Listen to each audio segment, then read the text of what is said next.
Hey guys, welcome back. Today we are going to break down UFC Fight Night, Roman Dolidze versus Fluffy Hernandez. We're going to break down the whole card and let's get right to it. First fight of the night, we got a newly added fight. We've got Cody Brundage moving up to 205, it says here. So not middleweight, and he comes in at 11-6-1, taking on Eric McConico 9-3-1. Never going to be comfortable or confident on Cody Brundage. Obviously, he can be chinned for sure. He's moving up in weight. This is a short notice fight, so all of those are kind of scary. But Eric's a grappler, so Cody Brundage is a pretty good wrestler himself.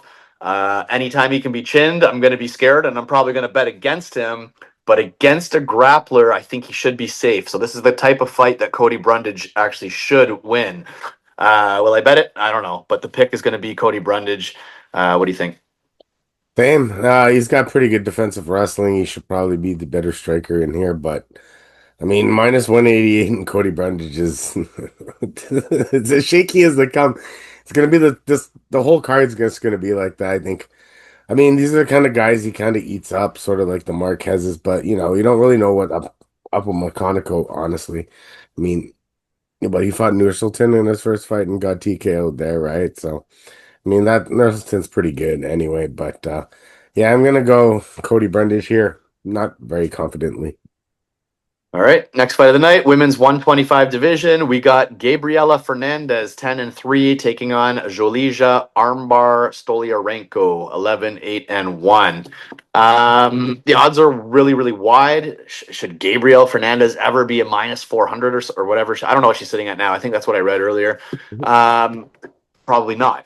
But that being said, she is Brazilian. She should have pretty decent grappling. She should not get caught in an armbar. She should be the better striker. I think she's kind of like the meaner person too. Like in the fighter, like I think she's more of a dog, I guess, in the fight. Sorry to say. Either way, I'm rambling. I think Gabriel Fernandez wins, probably decision. Again, she avoids the armbar. If you avoid the armbar against Stoliarenko, you usually win. What do you think? Yeah, well, I mean, she doesn't have the greatest takedown defense. I'll say that much. But Stoliarenko doesn't also have the greatest wrestling anyways. So I think Fernandez wins. I think stays on the feet and on the feet, Stoliarenko just kind of shells up, goes to one side. I mean, you got to look at the people she's faced in the UFC. Gabriel Fernandez. I mean, Jasmine Jasudavicius, Teresa Blade. In her last fight, it was Dong Wang. Hong Wang. She knocked out. I saw. Well, no, she knocked her down. Then even Carly Judas, who throws up a hell of a lot of volume. That's a lot better of a experience factor. Like I know Stoliarenko has been up against some girls, but she didn't beat him. And I mean, if you were surprised that Molly McCann lost a fight like that to her and didn't don't be, then she got beat up by Luana Carolina the same way I think this is gonna go down. So if there's as close to a lock in women's MMA, I think Fernandez should roll here. All right. Next fight of the night, men's welterweight division. We got Jaros Medic 10-3 taking on Gilbert Urbina 7-3. Jaros Medic is a sizable favorite here. Don't know if I like those odds, but he should be the better striker here. He should be the heavier hitter. He should just be a little bit slicker on the feet, and that's where the majority of this fight should take place. He is hittable, so for that reason alone, like I said, I don't love the odds, and I gotta think Urbina might be like slightly like younger or better durability possibly, but I mean, Medic should be the better striker. Medic should win the fight. Um, he's the pick. Don't like the odds. What do you think? If you look at my thing is, man, I think Urbina can take him down and ride out a couple of rounds, or take him down and do some grappling. I think that's in the cards there. I'm gonna side Medic here because yeah, he is the better striker. Um, and yeah, I think he can get taken down, but if you look at his takedown defense, it shows 55%, right? But that's it's a little bit deceiving if you don't look deeper into it because seven of the times he was taken down, it was in one fight against Oral by. So you know that the only other guy to sub him and take him down and do anything with it was Jalen Turner, who we know is a good first round fighter, right? So yeah, for those reasons, I'm just gonna stick with Medich. I absolutely hate the odds here because there is a world that he gets taken down and ridden out or even tapped. So, but because most of those takedowns came to oral by, and I think he's a way better striker, we're gonna go Medich. All right. Next fight of the night, women's 135 division. We got Jocelyn Edwards, 15-6, taking on Priscilla Cachoeira, 13-6. Uh, I mean, I think Cachoeira is going to have to ground her and ride her up from top position to win this fight. And I'm not 100% sure that she'll be able to hold her down for enough minutes to do that. So I think Jocelyn Edwards does what she does. She wins by decision. She pitter patters her way on the outside, uses that length, probably more diverse strikes, mixes in the kicks, not just punches. I hope she makes weight because she misses weight a lot, but I will take Jocelyn Edwards by decision. What do you think? She's like minus 400. Eee, I didn't know that. Oh, closer, minus 350 or something like that. Or I thought I so saw minus 250. I thought. I'll look it up while I'm talking about it. But honestly, man, like this is a weird fight for me because like Jocelyn Edwards, she's technical, she's more technical. I find her like slightly on the low volume sort of things too, right? I find her like doesn't throw enough. Like there's tons of fights where she doesn't throw enough, and she's getting grounded too. The Nora Konol fight, she only threw 18. A win against Pudilova, she only threw 56. Against Kim, she threw a lot, but like, I don't know. And she's been using her takedowns. I think the takedowns are in play here because Cachoeira, she kind of tires as the fight goes on, right? But that last fight, she invited a firefight with Chelsea Chandler. She won, don't get me wrong, but I think Chelsea Chandler's a standing wall. But oh man, I minus 350, screw it. I'm gonna take Priscilla by knockout because at least I know for a round and possibly a round and a half, she's gonna go right after Jocelyn. And I don't think Jocelyn, she's better at range. Priscilla lets her stay at range. Yeah, she'll get pickpocketed on this. But if Priscilla just goes right after her like she did against Nunez and just hit with the uppercut, man, Priscilla Cachoeira by knockout is plus 850. Like, I think it's possible, and I really think that's the way I'm going to go with this. I cannot take another one. The whole favorites, this is a favorite card of everyone, like minus 400 or better. I'm going to pick a dog. I'm going to pick someone that dogs it. Zombie walks, the zombie girl. There's no absolute reason. I know she's not the more technical fighter here, but she hits harder. And I think Jocelyn Edwards is going to go right after her, thinking she can go right after her. All right, there you have it. All right, next fight of the night, men's 135 division. We got Elijah Smith, 8-1, taking on Tashiyomi Kazama, 11-4. Odds are super wide, and that is because everything here is in Elijah Smith's favor. I mean, I don't think he's going to get out grappled and submitted, and I certainly don't think he's going to get KO'd by Tashiyomi Kazama. So, give me Elijah Smith. Not a whole lot to say. Odds are too wide. Will not be playing it. What do you think? Elijah Smith should win this fight because he's the better wrestler.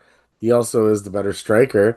And the Japanese guy, man, he's a Brazilian sort of like grappling kind of dude, and he does nothing else, anything better than that. And I mean, I don't think Elijah Smith will even try to wrestle in this point in this game. In this fight. I don't think he needs to. I think it's going to be a pitter patter, sort of like striking battle. And if Smith catches him with something good, he puts him out. If not, he'll just win a unanimous decision like he always does. So, man, this guy can be knocked out though. Like, Kazama's got knocked out by Nakamura and Armfield. And let's put it this way, we know Rinya doesn't hit that hard. And Rinya doesn't knock out a lot of guys. So, yeah, he's open for the knockout, but I don't know. Minus 200 is what Elijah Smith knockout line is. So, like, that's not looking too good. But Elijah Smith it is. Next fight of the night, men's light heavyweight division. We got Julius Walker, 6-1, taking on Rafael Cerqueira, 11-2. This is actually one of the funner fights on the card, and I think it's going under the radar. People don't realize both of these guys can absolutely crack. Both of them can knock each other out. So for that fact alone, the odds are way out of whack here. Yes, Julius Walker should win. He should probably knock him out, but he's got fire coming back at him, and he can absolutely be KO'd himself. So, I mean, I think this is more like a 2-1 pick. I don't think it's a 6-1 pick. I'm going to take Walker, but I would look for the finish on either side. Both of these guys hit hard. I believe there's a knockout here. I believe it's a fun fight. I believe it should not be 6-1. It should be 2-1. Julius Walker is not that fucking good. But yeah, I'd be betting on the knockout regardless. What do you think? Julius Walker's not that good, but Cerqueira sucks, I think, right? So I think that lays in the there lays in the difference, right? Yeah, Walker lost to Menifield. It was pretty close. I didn't throw enough, and I can chalk it up to being in the UFC for the first time. But Cerqueira, man, he lost to Butkowskis, and he lost to Ibo Aslan, and Modestus might be okay, but Ibo Aslan has shown himself in the last couple fights to be not that great of a power puncher, to be honest with you. So, anyways, I'm gonna take Walker because I think the line's inflated though, and yeah, so that's pretty much about it. I think he might just be a busted prospect though, to be quite honest. All right, guys, moving on to the main card. If you haven't already, please like, please subscribe. We do appreciate it. First fight of the main card in the men's middleweight division, we got Eric Anders, 17-8, taking on Christian Leroy Duncan, 11-2.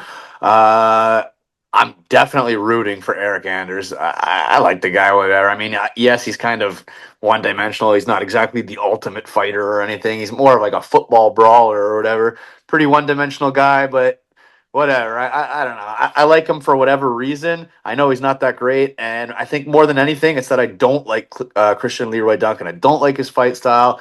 I don't like his consistency. Yeah, I don't know. I just don't like it. That being said, the pick is Christian Leroy Duncan. I think he wins absolutely, but I don't like the way he runs around. He sometimes turns his back.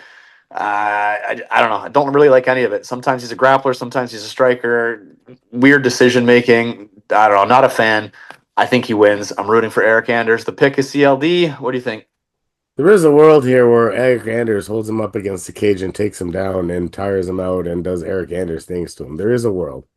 But there's also a world where Christian Leroy Duncan's on his bike, picking his shots, and Eric Anders is just sort of walking him down and throwing nothing because he's more than known not to throw volume at some points in some fights, right? And he just holds it there and makes it really, really boring. But yeah, I'm gonna go with the better striker here, just because I don't think that Anders can employ that game plan. But man, that game plan's open. That game plan's open to grind him down because And Anders has been grinding. He has turned into like a wrestler grinder as of the last few fights. Weidman is Weidman, but like the fight before that, who was that?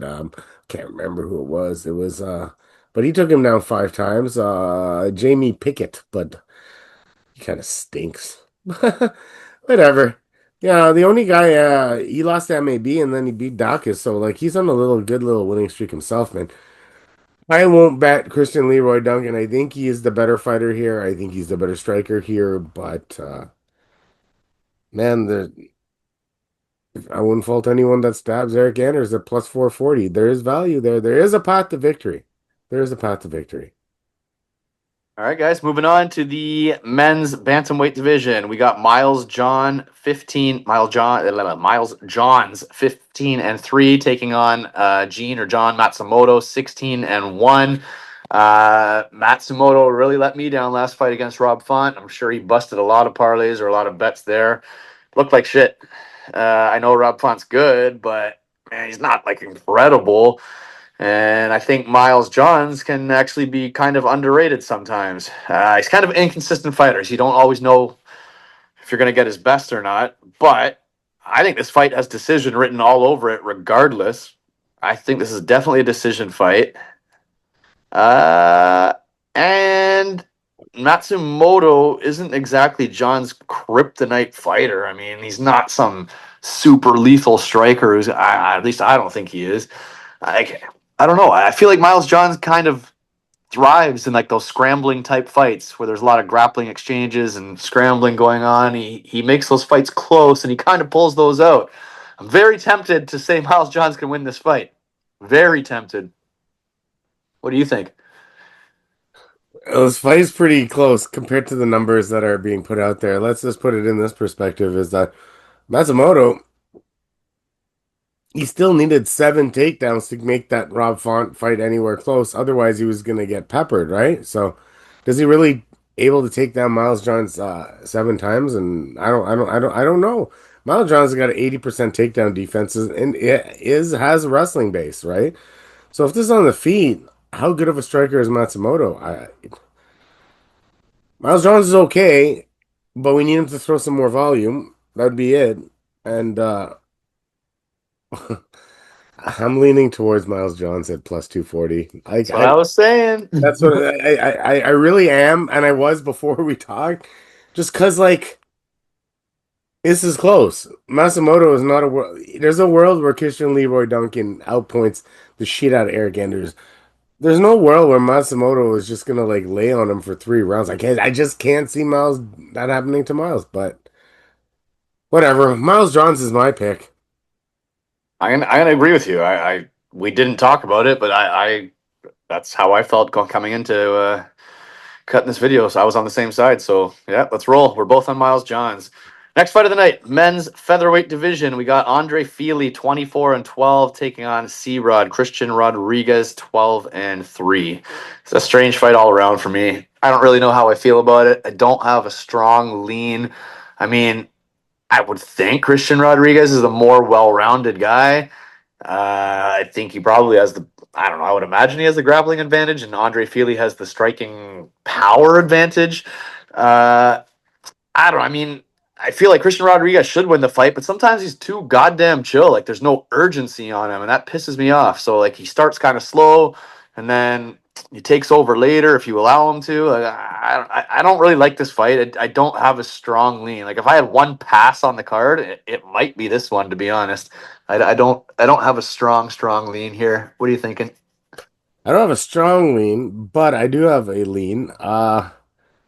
What do we see from Duncan? Not Duncan, Rodriguez in terms of striking? I don't see too much, right? And he's not peppering guys, he's not knocking guys out. He's just being more solid than these guys, right? So Fili, for sure, I believe, has the striking advantage. Neither one of them, I think, really has a wrestling advantage here. Rodriguez isn't really known as a big time wrestler, neither is Fili, but Fili can, grapple as well. So I think this plays out mostly on the feet, man. And honestly, it's another one because if you go down the list of the guys Rodriguez has beaten lately, it's Wrestlers. no, but it's Austin Bashi, Bulgarian, Simon, Rosas Jr., He's a Weems. good counter wrestler. Right. So, but what do all those guys have in common? They're all fucking prospects that just came in and fought. Anyone that he's fought that's a little bit seasoned, he hasn't looked good against. He didn't look good against. I mean, he lost to Julian Rosa. He looked sort of good, but he still lost, and he didn't look good against Mel Costa.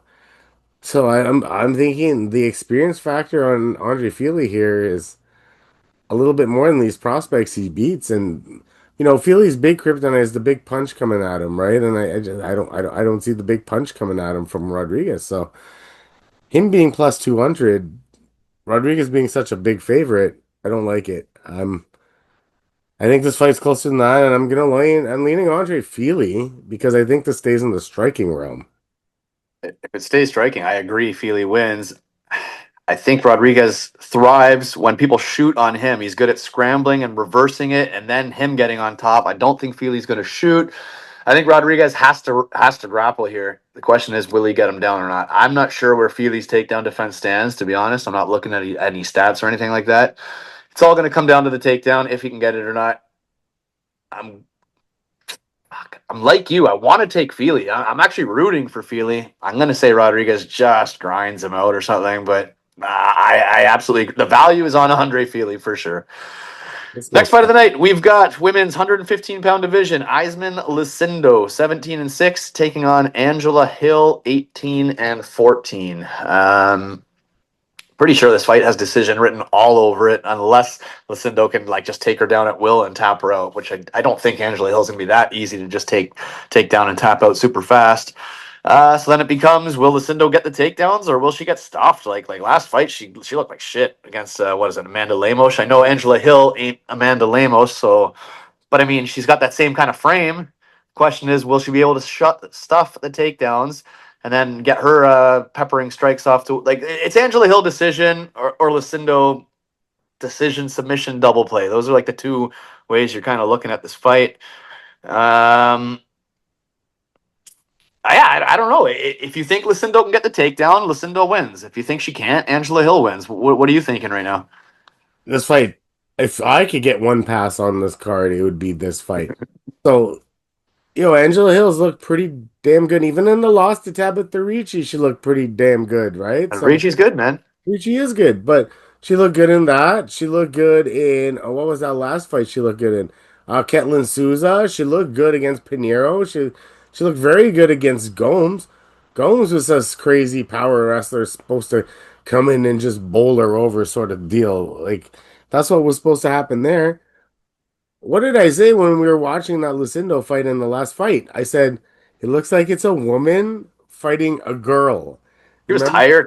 Yeah, Everything looked terrible that Amanda fight. Lemos looked like a woman fighting a teenager, and she was getting And Lamos isn't even a good wrestler. no, she's not, and she was getting pushed around, and she was getting dogged, and because there's no better point in Angela Hill's career has she looked over the last few years. Like, honest to God, man, like ever since she lost that fight to Mackenzie Dern, even that loss against Tabitha Ricci, there was a world where people could score it for Angela Hill having more strikes, but Ricci did mix in the takedown, so I'm not fighting that decision. But anyway, man, I'm not quite.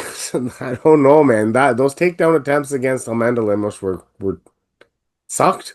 And honestly, man, honest to God, Angela Hill has looked better takedown defense wise and takedown wise herself in her last 4 or 5 fights. She's looked better.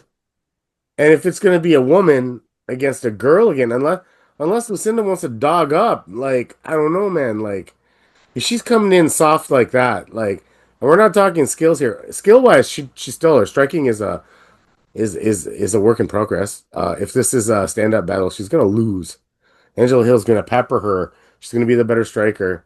100,000 million%. She's got to use the takedown, but like Angela Hill has looked better, so.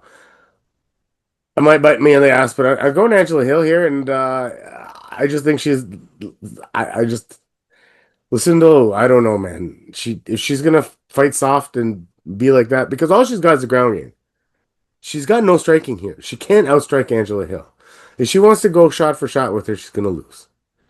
So I agree, and I'll also take Angela Hill. Same thing. I said it comes down to the takedown. I don't know. Will she be able to hold her down for that long? She might get one takedown. She might, but I don't think she's going to ride out enough minutes or do enough damage or end the fight. So yeah, give me Angela Hill by decision.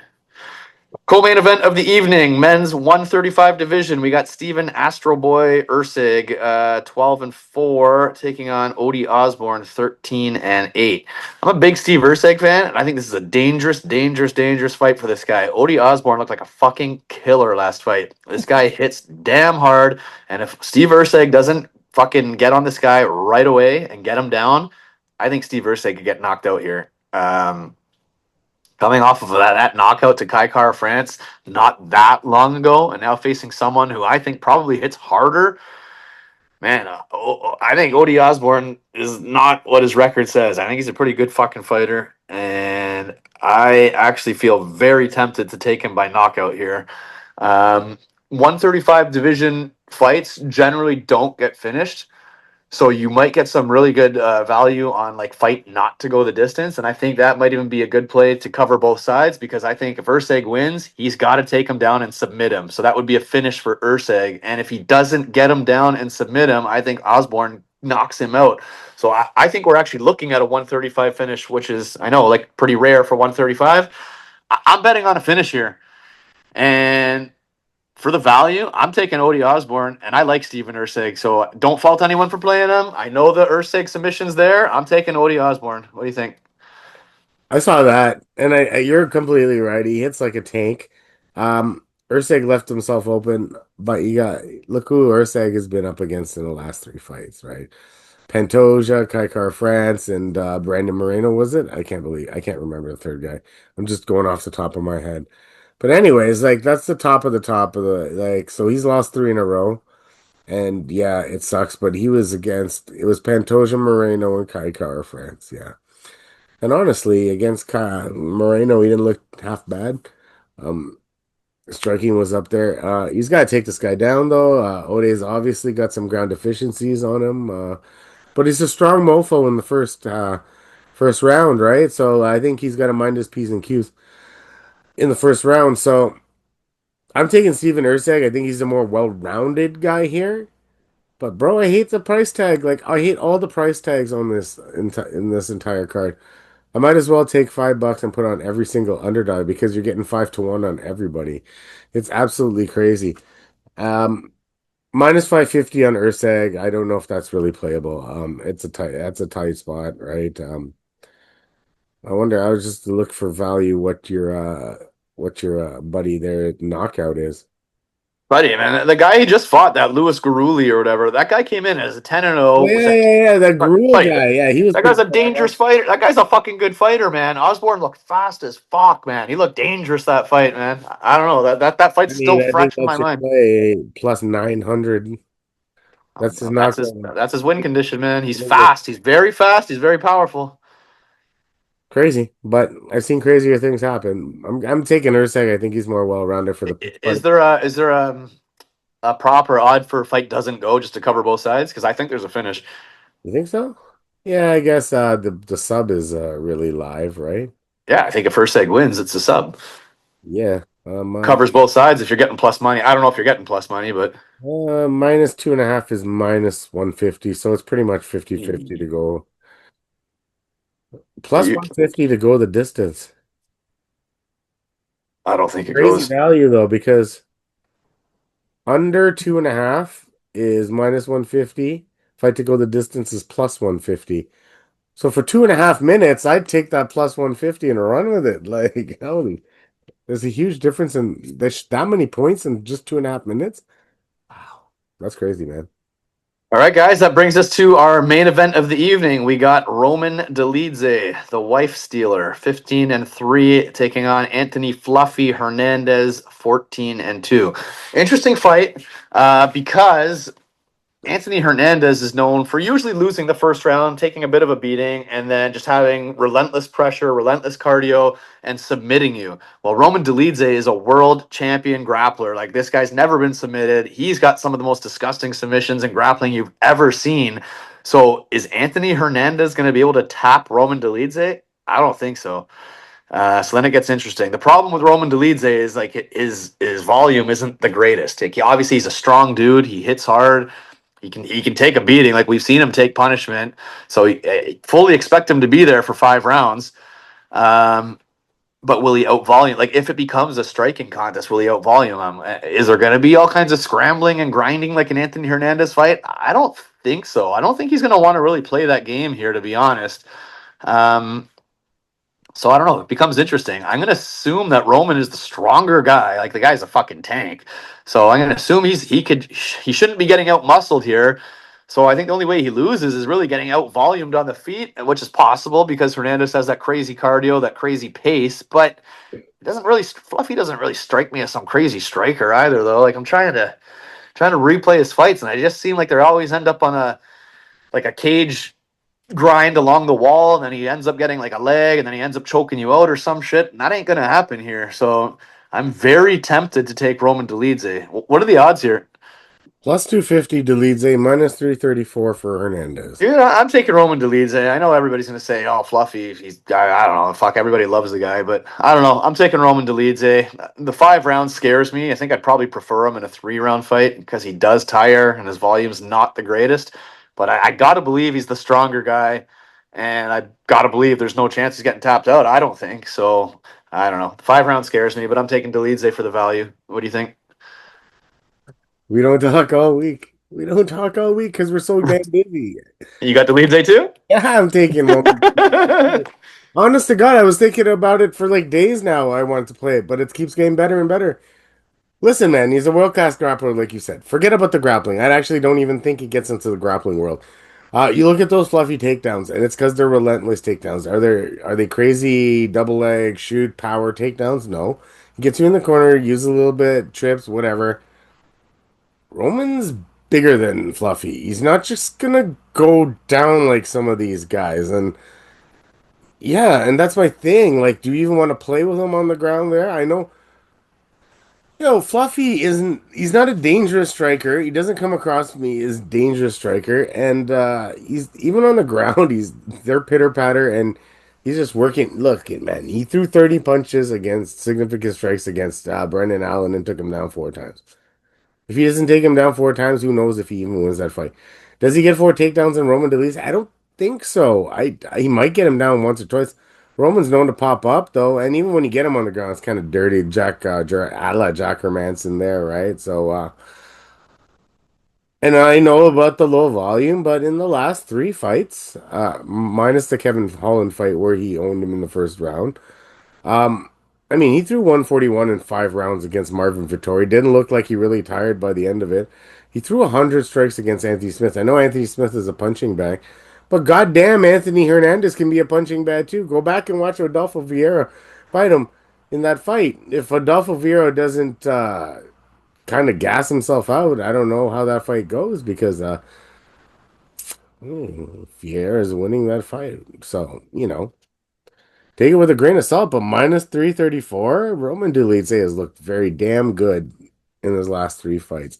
Fighting a very good competition, I might as well, too. I mean, they're fighting along the same lines. I mean, who'd Fluffy fight before? Roman Kopylov was before Wasn't it? Michel Wasn't it Pereira. Pereira? Yeah, Yeah. and I don't put Pereira and Kopylov in the same category as the Kevin Hollands and like Nazardine Imavovs and Hermansons and even the Vittoris, you know what I mean? Like it's not you're not getting an unseasoned Dolidze, and man, like the grappling. I think the grappling kind of like stymies each other, and Fernandez was a better striker. I could see where this line comes from, but what are they trying to say? Are they trying to say he's just gonna like hold Roman up against the cage and just like pitter patter him and like I just don't see a guy that big just letting Fluffy do this.